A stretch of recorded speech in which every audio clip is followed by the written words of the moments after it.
So, Ryu's gi has been freshly pressed, Ken's bleached the heck out of his hair, and Sagat's been polishing his shiny forehead.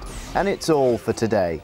Street Fighter 4 is finally here, throwing high-def Hadoukens across Xbox 360 and PS3. But while gamers nationwide rushed out this morning to get their hands on a copy and start breaking faces, there was one man on Oxford Street breaking a record. Well, not breaking one exactly, more setting one. This is Zach Bennett, a ruthless Street Fighter savant with the cold heart of a killer, and quite a nice scarf. People were queuing up all morning to get their teeth broken in. So, while he annihilated the competition, we got hold of Damien Field with Guinness World Records to find out what exactly was going on. Take it away, Damien. Okay, well, the record is most consecutive wins, so it's kind of fairly obvious. It's a new world record because it's obviously for a new game, Street Fighter 4. The minimum's been set at 10, which is rather low, obviously, but obviously he's encouraged to get as many as possible because there's nothing to stop, anybody from turning up tomorrow and, breaking that record. I can tell you that at the moment, Zach's on 20 already, 20 consecutive wins. So you can see it's really buzzing at the moment, the place, everyone's turning up and challenging him. Thanks, mate. Of course, someone as impressive as Zach doesn't just wander in off the street. He has to come from somewhere. Zach's part of the scene. You don't get to become the champion without becoming known to everybody.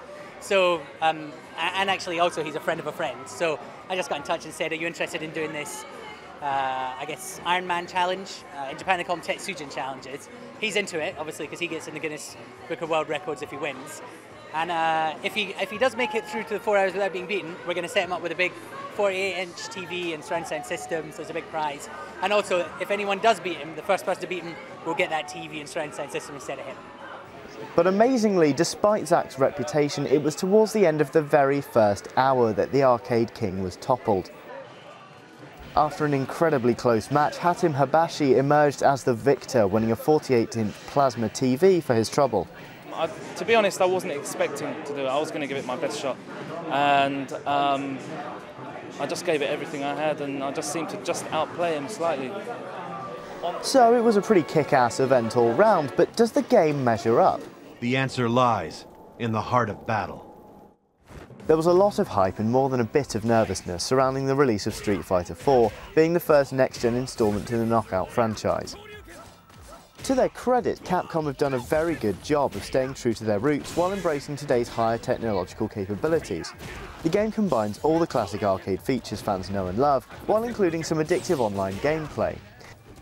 Excusing a couple of dodgy character models for the opening fight animations, visually the game stays very true to the original. While the graphics are very slick, the animation has retained some of that rustic arcade charm that is such a cherished part of Street Fighter. The audio too is a flood of nostalgia, bringing out all the trademark grunts and shouts we were privileged enough to grow up with. But the most important question on everybody's lips is, does the gameplay still hold water? Well, I'd love to tell you my thoughts, but then again every time I do, people come out of the woodwork to call me a moron, so I'm going to let Hatem take the hit on this one. I think there's enough depth in there to keep people, occupied on it for quite some time. I think it's got potential for future releases as well. The only thing is it feels a bit stiff compared to the other ones, but it's just a different game, and it's just going to take time to get used to the new system. So yeah.